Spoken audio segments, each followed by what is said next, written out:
आज सुनेंगे जगत जननी जगदम्बा की पावन कथा। बहुत समय पहले की बात है जब इस सृष्टि में अधर्म, अत्याचार और अन्याय बढ़ गया था। राक्षसों का आतंक चारों ओर फैल चुका था। देवता और मनुष्य सब असहाय हो गए थे।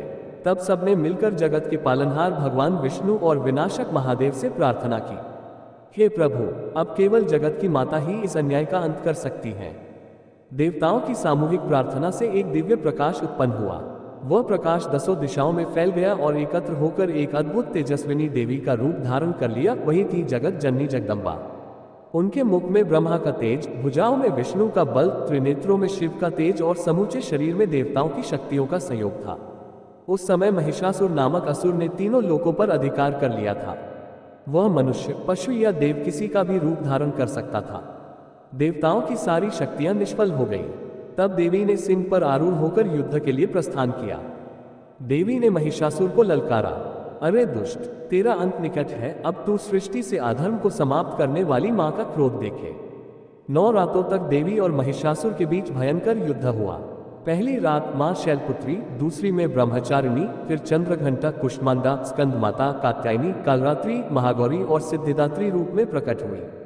नवमी की रात देवी ने सिंह पर आरूढ़ होकर महिषासुर का मर्दन किया और जगत में शांति की स्थापना की। जगत जननी का आशीर्वाद। देवी ने कहा, जो भी सच्चे मन से मेरी आराधना करेगा उसे भय, दुख और पाप से मुक्ति मिलेगी।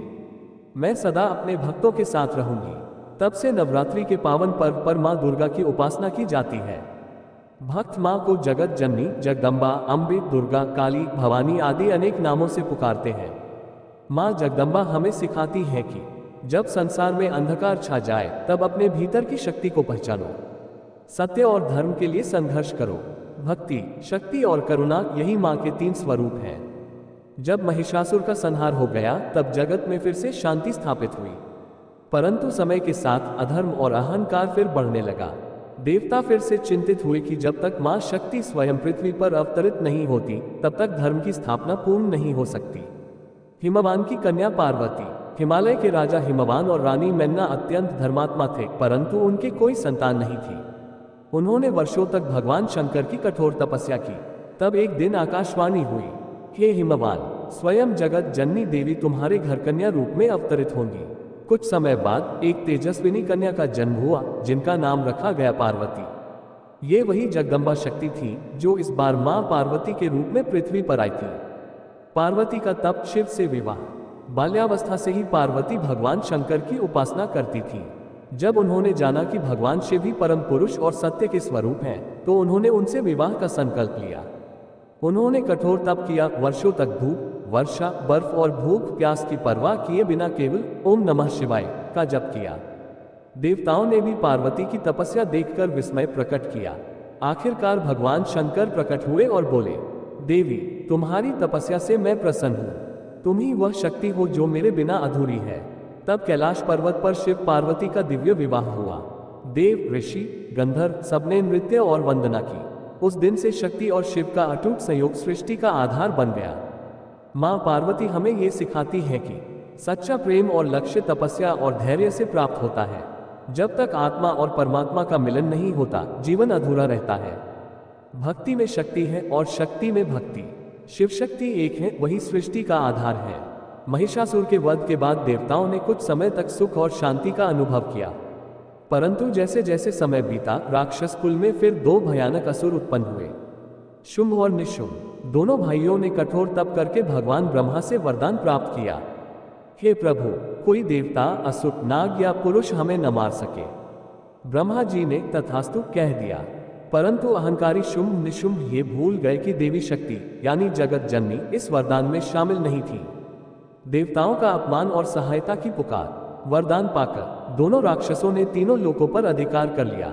उन्होंने इंद्रलोक तक जीत लिया और देवताओं को स्वर्ग से निकाल दिया। देवता अत्यंत दुखी होकर हिमालय गए और वहां बैठकर मां पार्वती की आराधना करने लगे। उनकी प्रार्थना सुनकर मां पार्वती मुस्कुराई। तभी उनके शरीर से एक दिव्य तेज प्रकट हुआ, वही थी मां कौशिकी। उनका रूप इतना मनमोहक था कि सब देवता उनके तेज से आलोकित हो उठे।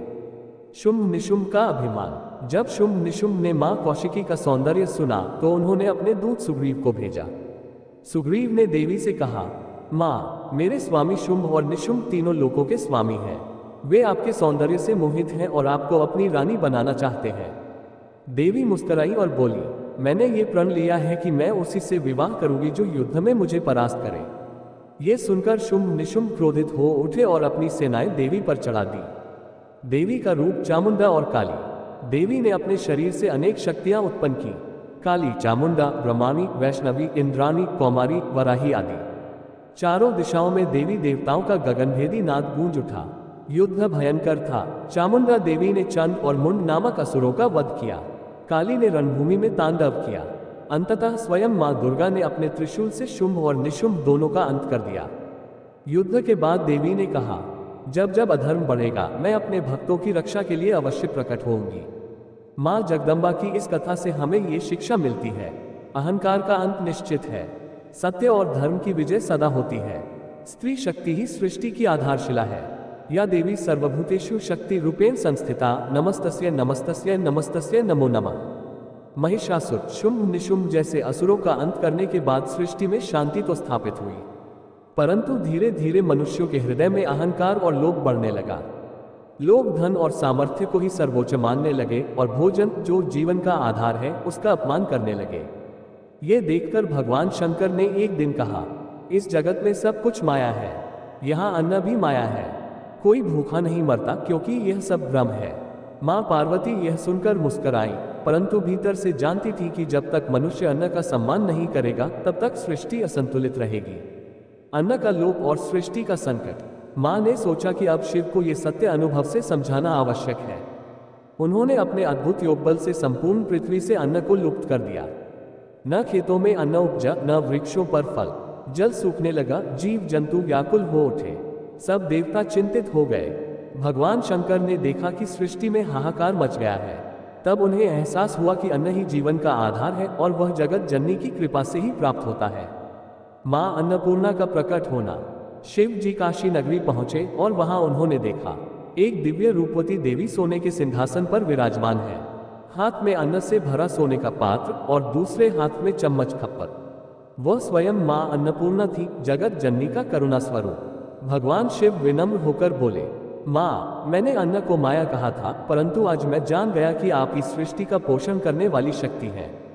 बिना अन्न के जीवन असंभव है।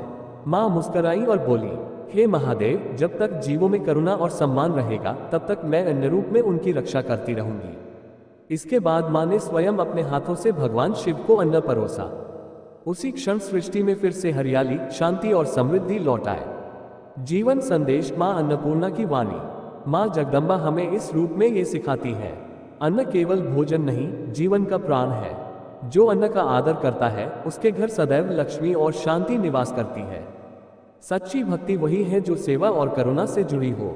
अन्न ब्रह्मेति व्यजानात्, अन्न ही ब्रह्म है। क्या आप चाहेंगे कि मैं अगला भाग सुनाऊं? माँ जगदम्बा का शांत और सौंदर्य रूप, माँ सरस्वती और ज्ञान का वरदान। जब सृष्टि में शांति और समृद्धि लौट आए तब भी मनुष्यों के हृदय में अज्ञान और मोह का अंधकार छाया हुआ था।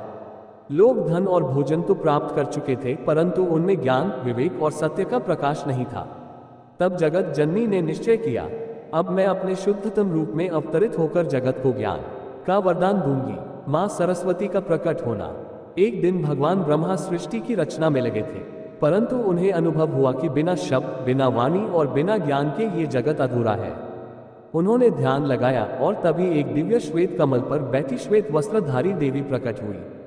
उनके हाथ में वीणा, पुस्तक, माला और कमंडल थे। वह थी माँ सरस्वती, जगत जननी का ज्ञानमय स्वरूप। उनकी वाणी से ही शब्दों की उत्पत्ति हुई, उनकी दृष्टि से ही बुद्धि और विवेक का प्रवाह हुआ। उन्होंने कहा, हे ब्रह्मदेव, मैं तुम्हारी रचना को वाणी और संगीत का जीवन दूंगी। जहां मैं रहूंगी वहां ज्ञान, कला और सत्य की ज्योति जलेगी।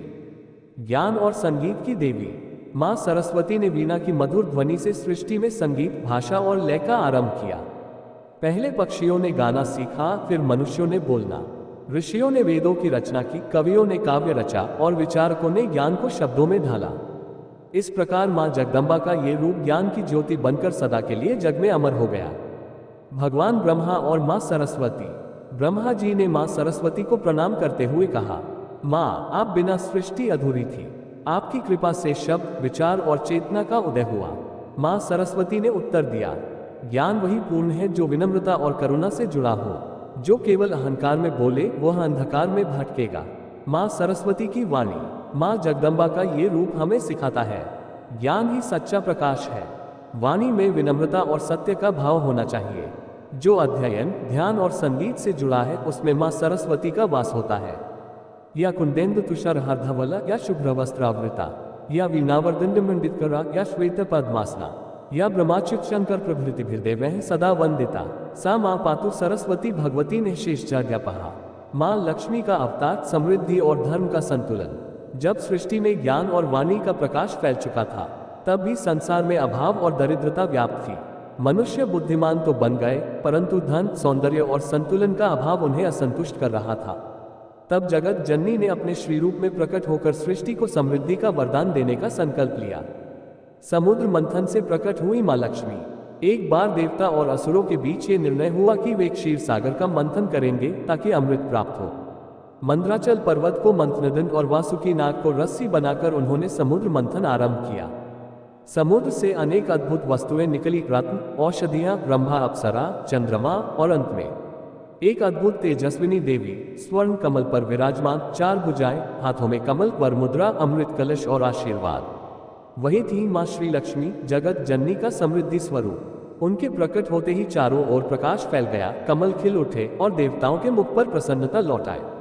स्वयं भगवान विष्णु ने उन्हें अपने वक्षस्थल पर स्थान दिया, जिसे आज हम श्रीवत्स चिन्ह के रूप में जानते हैं। माँ लक्ष्मी का वरदान। माँ ने कहा, जो पुरुष धर्म, सत्य और सेवा का पालन करेगा मैं सदा उसके घर निवास करूंगी, परंतु जहाँ आलस्य, असत्य या अहंकार होगा वहाँ मैं नहीं रहूंगी। उन्होंने मनुष्यों को ये भी सिखाया कि धन का उद्देश्य केवल सुख नहीं बल्कि संतुलन और सेवा है। धन वही शुभ है जो सदाचार, दान और करुणा में उपयोग किया जाए। देवता और असुरों की परीक्षा।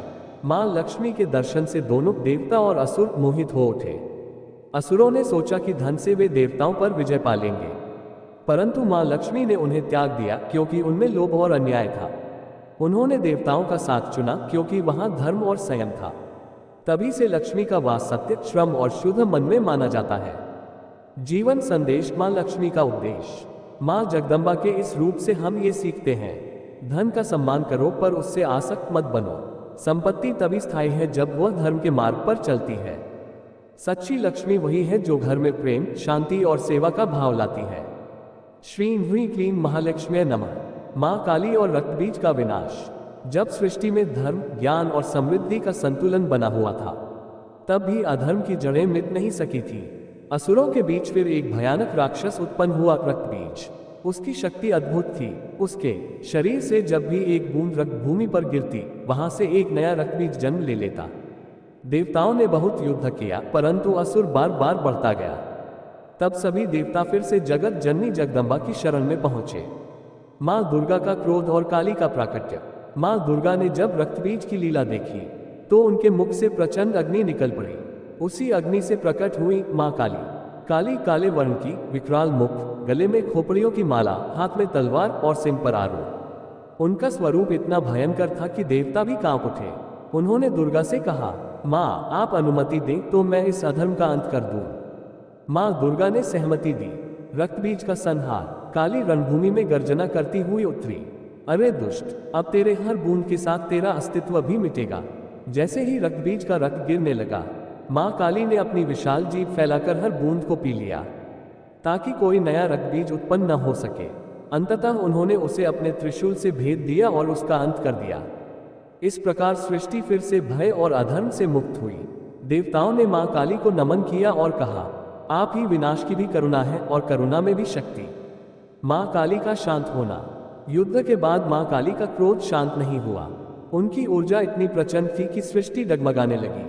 तब स्वयं भगवान शंकर उनके चरणों में लेट गए। जैसे ही माँ काली ने देखा कि वे अपने ही प्रिय शिव पर खड़ी हैं, उनकी करुणा जागी और उनकी जिह्वा बाहर निकल आई।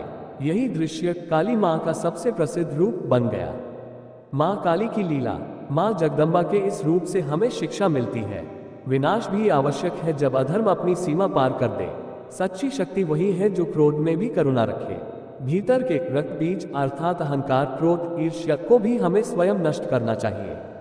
जय काली माँ, जय जगत जननी माँ गौरी, क्षमा, प्रेम और मोक्ष का संदेश। जब जगत में अधर्म का अंत हो चुका था और माँ काली ने अपने क्रोध रूप से सृष्टि को शुद्ध किया, तब भी मनुष्यों के हृदय में भय व्याप्त था। देवता प्रार्थना करने लगे, हे जगत जननी, अब अपने कोमल, शांत और करुणामय रूप में प्रकट होकर जगत को शांति प्रदान कीजिए। उनकी प्रार्थना सुनकर माँ काली का रूप शांत हुआ और उनके मुख पर प्रसन्नता की आभा फैल गई। उसी क्षण उन्होंने अपना भयानक स्वरूप त्याग कर एक दिव्य सौम्य रूप धारण किया। वह थी माँ गौरी, शुद्धता, करुणा और क्षमा की प्रतिमूर्ति। माँ गौरी का दिव्य सौंदर्य, उनका वर्ण स्वर्ण जैसा उज्ज्वल था, मुख पर चंद्रमा की शीतलता थी। वे हिमालय की कंदरा में ध्यानमग्न रहने लगी। जहां माँ काली शक्ति का रूप थी, वहीं माँ गौरी प्रेम और मोक्ष की ज्योति बनी। देवताओं ने कहा, माँ, आपके इस रूप से संसार को संतुलन मिलेगा। शक्ति और शांति दोनों एक ही हैं, जैसे अग्नि और प्रकाश। गणेश जी का जन्म मात्र करुणा की लीला। एक दिन माँ गौरी स्नान के लिए जा रही थी। उन्होंने अपने शरीर के उपटन से एक बालक का निर्माण किया और उसमें प्राण फूंक दिए। वह बालक उनका द्वारपाल बना। जब भगवान शिव वहां आए तो उस बालक ने उन्हें भीतर नहीं जाने दिया। क्रोध में आकर शिव ने उस बालक का सिर काट दिया। माँ गौरी जब लौटी और ये देखा तो वे विलाप करने लगी। सृष्टि कांप उठी। भगवान शिव ने तुरंत एक गज हाथी का सिर लाकर उस बालक के शरीर से जोड़ दिया। वह बालक जीवित हुआ और सबने उसे गणेश नाम दिया, जो सिद्धि और बुद्धि के अधिपति बने। माँ गौरी ने अपने पुत्र को आशीर्वाद दिया, तुम्हारी आराधना के बिना कोई भी देव कार्य सफल नहीं होगा। माँ गौरी का उपदेश। माँ जगदम्बा ने कहा, जहाँ क्षमा है वहीं सच्चा बल है। प्रेम ही वह शक्ति है जो क्रोध को शांत करती है। जब मन शुद्ध हो जाता है तभी मोक्ष का द्वार खुलता है। उन्होंने संसार को सिखाया कि शक्ति का अर्थ केवल युद्ध नहीं, बल्कि अहंकार का अंत और करुणा का उदय भी है। माँ गौरी का आशीर्वाद, क्रोध को क्षमा में बदलो, यही देवी का सच्चा मार्ग है। प्रेम ही ईश्वर तक पहुंचने का सबसे सरल साधन है। जब मन शांत होता है तभी आत्मा मुक्त होती है। सर्वमंगल मांगल्ये शिवे सर्वार्थ साधिके, शरण्ये त्र्यंबके गौरी नारायणी नमोस्तुते। शक्ति, भक्ति और मोक्ष की अंतिम, जगत जननी जगदम्बा की अंतिम कथा, माँ आदिशक्ति का पूर्ण स्वरूप, शक्ति, भक्ति और मोक्ष का रहस्य। जब सृष्टि में माँ के सभी रूप दुर्गा, काली, लक्ष्मी, सरस्वती, गौरी प्रकट हो चुके थे, तब देवताओं ने एक साथ मिलकर माँ की स्तुति की। उन्होंने कहा, हे जगत जननी, आप ही सृष्टि की उत्पत्ति, पालन और संहार शक्ति है। आप ही ब्रह्मा की सृजन शक्ति, विष्णु की पालन शक्ति और महेश की संहार शक्ति है। अब हमें अपने पूर्ण स्वरूप का दर्शन दीजिए। माँ आदिशक्ति का प्राकट्य। उनकी प्रार्थना सुनते ही आकाश आलोकित हो उठा। चारों दिशाओं में अनंत प्रकाश फैल गया। वह प्रकाश धीरे धीरे एक दिव्य रूप में परिवर्तित हुआ। हजारों सूर्य के समान तेजस्वी, फिर भी चंद्रमा जैसी शीतल। उनके अनेक रूप, काली का क्रोध, लक्ष्मी का सौंदर्य, सरस्वती का ज्ञान, गौरी का करुणा और दुर्गा का साहस सब एक साथ प्रकट हो गए। देवताओं ने देखा कि यह वही माँ है जो हर युग में, हर रूप में अपने भक्तों की रक्षा करती है। वह बोली, मैं ही आदिशक्ति हूँ, जो निराकार भी हूँ और साकार भी। जब जब धर्म की रक्षा आवश्यक होती है, मैं विभिन्न रूपों में अवतरित होती हूँ। भक्ति का वरदान। माँ ने कहा, जो सच्चे मन से मेरा स्मरण करता है, मैं उसके जीवन से भय, दुख और अज्ञान को मिटा देती हूँ। शक्ति बिना भक्ति अधूरी है और भक्ति बिना ज्ञान अंधी। जो तीनों को मिलाकर चले वही मोक्ष प्राप्त करता है। तब देवताओं ने विनती की, माँ, अपने भक्तों को ये ज्ञान सदैव मिलता रहे। माँ ने उत्तर दिया, नवरात्र के इन 9 दिनों में मैं 9 रूपों में पूजी जाऊंगी। जो श्रद्धा से इनका ध्यान करेगा, उसे मैं धर्म, अर्थ, काम और मोक्ष चारों पुरुषार्थ प्रदान करूंगी। माँ का अंतिम उपदेश, आत्मा में देवी का वास। माँ बोली, मेरे बच्चों, मत भूलो, मैं बाहर नहीं, तुम्हारे भीतर भी हूँ। जब तुम सत्य बोलते हो, मैं वाणी में हूँ। जब तुम करुणा करते हो, मैं हृदय में हूँ। जब तुम न्याय करते हो, मैं बुद्धि में हूँ। और जब तुम प्रेम करते हो, मैं आत्मा में हूँ। ये कहकर माँ आदिशक्ति ब्रह्मांडीय प्रकाश में विलीन हो गई, पर उनका आशीर्वाद सदा के लिए संसार में रह गया। एक शक्ति जो हर जीव में धड़कती है। जीवन संदेश, माँ जगदम्बा की अंतिम वाणी। भक्ति में शक्ति है, शक्ति में ज्ञान और ज्ञान में मुक्ति। हर स्त्री में देवी का अंश है, हर हृदय में करुणा उसका रूप है। जो सत्य, सेवा और प्रेम के मार्ग पर चलता है, वही माँ की कृपा का पात्र बनता है। या देवी सर्वभूतेषु मातृरूपेण संस्थिता, नमस्तस्यै नमस्तस्यै नमस्तस्यै नमो नमः। माँ जगदम्बा का आशीर्वाद और भक्तों की अंतिम परीक्षा। जब माँ आदिशक्ति अपने तेजस्वी रूप में विलीन हुई, तब भी संसार के हृदय में उनकी उपस्थिति बनी रही। हर युग में हर भक्त ने किसी न किसी रूप में माँ का अनुभव किया। कभी दुर्गा बनकर राक्षसों का अंत करने वाली, कभी लक्ष्मी बनकर घरों में समृद्धि लाने वाली, कभी सरस्वती बनकर ज्ञान देने वाली, और कभी गौरी बनकर प्रेम और करुणा सिखाने वाली। भक्त की परीक्षा। एक बार एक साधु था, नाम था भक्त सूरदास। वह प्रतिदिन माँ जगदम्बा का स्मरण करता, परंतु एक दिन उसका हृदय संशय से भर गया। वह बोला, माँ, क्या सच में आप सब में विद्यमान है? क्या आप वास्तव में हर भक्त की रक्षा करती हैं? माँ मुस्कुराई और बोली, सूरदास, कल जब तू मार्ग पर जाएगा, मैं तुझे दर्शन दूंगी, पर पहचानना तेरा कार्य है। माँ के 3 रूपों का दर्शन। अगले दिन सूरदास यात्रा पर निकला। मार्ग में एक गरीब वृद्धा मिली जिसने कहा, बेटा, प्यास लगी है, थोड़ा जल मिलेगा? पर सूरदास जल्दी में था, बोला, मुझे देर हो रही है। थोड़ी दूर चला तो एक गाय दलदल में फंसी मिली, पर उसने सोचा, यह मेरा काम नहीं, और आगे बढ़ गया। अंत में एक छोटी बालिका आई, मुस्कुरा कर बोली, बाबा, क्या आप मुझे अपने साथ ले चलेंगे? मुझे डर लग रहा है। इस बार सूरदास के हृदय में करुणा जागी। उसने उसे उठाकर चलना शुरू किया। कुछ दूर चलने पर वह बालिका तेज प्रकाश में बदल गई, और उसी प्रकाश से माँ जगदम्बा प्रकट हुई। माँ जगदम्बा का आशीर्वाद। माँ बोली, सूरदास, वह वृद्धा मैं थी जिसने तेरी करुणा को परखा। वह गाय भी मैं थी जिसने तेरे धैर्य की परीक्षा ली, और यह बालिका भी मैं ही थी जिसने तेरे भीतर की मानवता को जगाया। जिसने दूसरों में मुझे देखा, वही सच्चा भक्त है। सूरदास आंसुओं से भीग गया। उसने कहा, माँ, अब मुझे समझ आया, आपका दर्शन मंदिरों में नहीं, हर जीव में होता है। माँ ने उसे आशीर्वाद दिया, जो इस सत्य को जान लेता है, उसे किसी और साधना की आवश्यकता नहीं रहती। वही मुक्त, वही धन्य, वही मेरा प्रिय भक्त है। जगदम्बा का वचन। हर हृदय में देवी का अंश है। भक्ति केवल पूजा नहीं, करुणा, सेवा और सत्य का मार्ग है। जो दूसरों की पीड़ा को अपनी समझता है, वही माँ का सच्चा पूजक है। माँ केवल शक्ति नहीं, वह प्रेम, करुणा और सच्चाई का स्वरूप है। जय जगदम्बा, जगत जननी माता की जय।